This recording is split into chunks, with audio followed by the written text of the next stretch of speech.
नमस्कार, DTW24 news में स्वागत है आपका। मैं हूं आपके साथ काजल तिवारी। बिहार सरकार के जल संसाधन मंत्री संजय झा ने आज प्रेस कॉन्फ्रेंस कर पत्रकारों से बातचीत की। संजय झा ने मुख्यमंत्री नीतीश कुमार के 7 निश्चय कार्यक्रम के अलावा किसानों और खेती से जुड़े तमाम मुद्दों पर बातचीत की और क्या कुछ कहा संजय झा ने, वो आप वीडियो में जरूर देखें। आज उस पर 2-3 बात रख के खास करके कृषि के क्षेत्र में अभी 2 बिल भी आया है जिसको हम लोगों ने समर्थन किया था। कृषि रोड मैप नीतीश जी के द्वारा ये तीसरा कृषि रोड मैप चल रहा है। एक रोड मैप 2007 से 12 चला, एक 2012 से 17 चला और 2017 से 2022 तीसरा कृषि रोड मैप अभी चल रहा है। और 5 वर्षों में जो कृषि रोड मैप है इसमें बिहार भारत में गेहूं और चावल में के उत्पादन में 6ठे पोजीशन पे 6th पोजीशन पर है देश में। मक्का के उत्पादन पे 3रे पोजीशन पे, सब्जी उत्पादन में बिहार 3रे स्थान में। चावल, गेहूं, मक्का जब से ये कृषि रोड मैप लागू हुआ है लगभग दोगुना बिहार में प्रोडक्शन हो गया है। मछली का उत्पादन खास करके जिस क्षेत्र से मैं आता हूँ मिथिला के क्षेत्र में, तो आंध्रा का मछली आता था ज़्यादा। मछली का उत्पादन 2.5 गुना बढ़ा। उसी तरह मखाना का उत्पादन जो मुख्यमंत्री बोलते हैं कि हर एक थाली में पहुंचाना है, वो करीब 300 करोड़ का कारोबार हो गया। 90% देश का मखाना बिहार में होता है और इसका अभी GI टैगिंग का काम चल रहा है जो हो जाएगा। तो ये मैं जहाँ तक जो अभी 2 बिल आया है जो हम लोगों ने समर्थन किया है। आपको पता है कि मुख्यमंत्री जी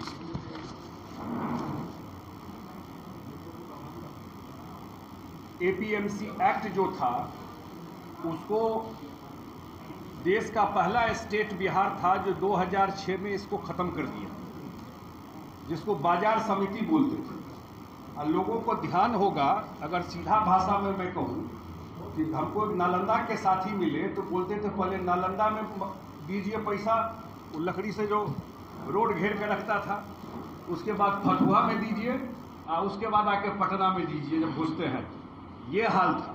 एक बार ये एबॉलिश हो गया APMC जो मार्केटिंग बोर्ड था, तो किसान जहां बेचा उससे तो कोई MSP गया नहीं। MSP तो आज के डेट में भी है।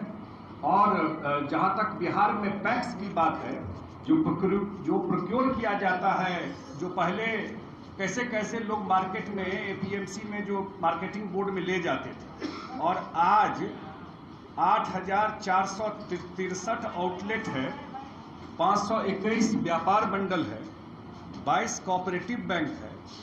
2019-20 में 20 लाख मेट्रिक टन पैडी का प्रोक्योरमेंट किया गया और सीधा लोगों के अकाउंट में पैसा जाता है। मतलब पैक्स फंक्शनल है। मैं कुछ चर्चा इसलिए कर दिया इन बातों का कि एग्रीकल्चर के सेक्टर में एक बहुत बड़ा ग्रोथ पिछले 15 साल में बिहार में हुआ है। जो मैंने कुछ प्रोडक्शन को बताया कि वो डबल हो गया, मछली का बताया कि वो 2.5 गुना बढ़ गया। जो एग्रीकल्चर रोड मैप में आपको बहुत सारा आपको पता है कि जो एग्रीकल्चर से रिलेटेड जो मशीन दिया जाता है उसमें सरकार कितनी सब्सिडी देती है, ट्रैक्टर से लेकर के और अन्य जो इसका जो खरीदने का वो दिया हुआ है। जो कृषि यंत्र हैं वो तो पुआल जलाने तक का भी 75% दिया जाता है आपको उस पर छूट। और जलवायु परिवर्तन के अनुकूल खेती हो उसके लिए भी एक इनिशिएटिव लिया गया है सरकार के द्वारा। जो फर्स्ट फेज में मधुबनी, खगड़िया, भागलपुर, बांका, मुंगेर, नवादा, गया एवं नालंदा के 40 गांव में फसल चक्र के अनुसार खेती की शुरुआत की गई। ये जिला है जो फर्स्ट फेज है, जो जलवायु ये पर्यावरण या जलवायु का क्या कंडीशन है उसी हिसाब से खेती हो, जो उपज ज़्यादा हो। इस पर जो कृषि में काम शुरू हुआ है उसमें फर्स्ट फेज में जिन जिलों को के गांवों को लिया गया है उसमें है मधुबनी, खगड़िया, भागलपुर, बांका, मुंगेर, नवादा, गया एवं नालंदा के 40 गांवों को फसल चक्र के अनुसार खेती में एक्सपेरिमेंटल बेसिस पे काम शुरू हुआ है और ये अगर सक्सेस होगा तो अन्य जगहों पर इसको ले जाया जाएगा। एक आदमी जो क्वारंटीन सेंटर में रहे उन पे बिहार सरकार 5300 रुपया खर्चा की, थाली लोटा से लेकर गिलास से लेकर के अन्य सामान 5300 रुपया खर्चा की। और आज तक देश में जो माइग्रेंट लेबर बाहर काम करते हैं, सिर्फ मैं बिहार की बात नहीं कर रहा हूँ, देश में किसी भी स्टेट के पास कोई डेटा नहीं है कि उनके स्टेट के लोग जो बाहर काम करते हैं वो वहाँ जाकर के क्या काम करते हैं।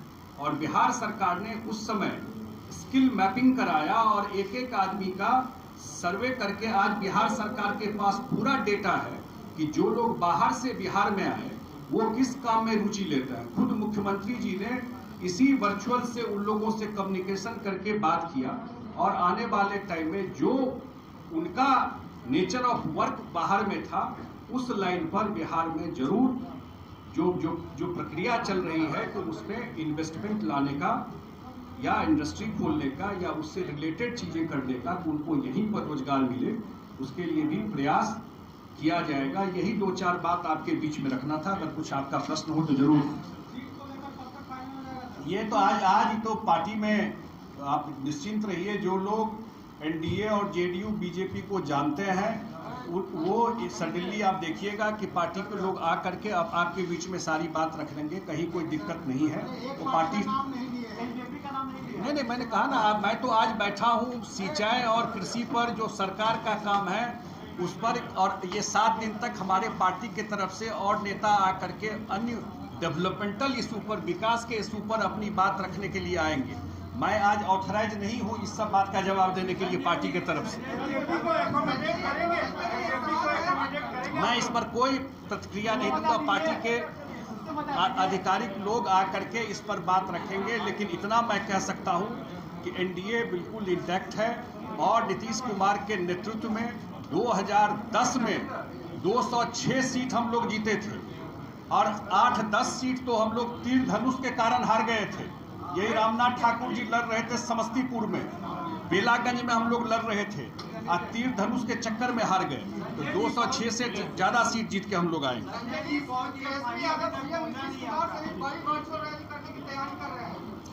एक वर्चुअल रैली हम लोग 7 तारीख को कर चुके हैं और उसका रीच आप लोग देख चुके हैं। देश में हम लोगों का अकेला पार्टी है जो जेडीयू लाइव करके अपना प्लेटफॉर्म पर ये ऑलरेडी सक्सेसफुली ये रैली हम लोग कर चुके हैं। और अगर आप फीडबैक भी लीजिएगा, सारे साथी हैं वो इस यहाँ मौजूद, लीजिएगा कि जितना बड़ा पेनिट्रेशन, जितने लोगों ने उस कार्यक्रम को देखा, शायद आज तक बिहार में इतना बड़ा पेनिट्रेशन शायद गांधी मैदान में भी करते तो ऐसा 10 रैली करते तब भी नहीं होता जितना लोग नीतीश जी को 7 तारीख को बिहार में उनके इस वर्चुअल रैली को सुने। और एक बात मैं और बता देता हूँ, सारे पत्रकार साथी हैं, ये थोड़ा ऑफ बीट है बात कि भाई इस 15 साल में हमको कितने पत्रकार साथी बताते हैं कि कोई होली दिवाली नहीं होता था, होली दिवाली के दिन ही कोई मैसेकर हो जाता था, नरसंहार हम ही लोगों को जाके कवर करने के लिए जाना पड़ता था। 15 साल में अगर राजा जागता है तो प्रजा शांति से सोती है। 15 साल में एक नरसंहार नहीं होने दिया। 15 साल में एक कहीं कम्युनल इशू को आगे नहीं बढ़ने दिया। ये सबसे बड़ी बात, 15 साल में नीतीश कुमार जागते रहे तो बिहार की जनता चैन की नींद लेटी रही, एक घटना नहीं होने दिया। ये सबसे बड़ा कंट्रीब्यूशन नीतीश जी का। बहुत बहुत धन्यवाद। बहरहाल देश दुनिया की तमाम खबरों को देखने के लिए हमारे साथ बने रहें। अगर आपने अभी तक हमारे चैनल को सब्सक्राइब नहीं किया तो कर ले। अगर आप ये वीडियो हमारे फेसबुक पेज पर देख रहे हैं तो हमारे पेज को लाइक करें और शेयर करें।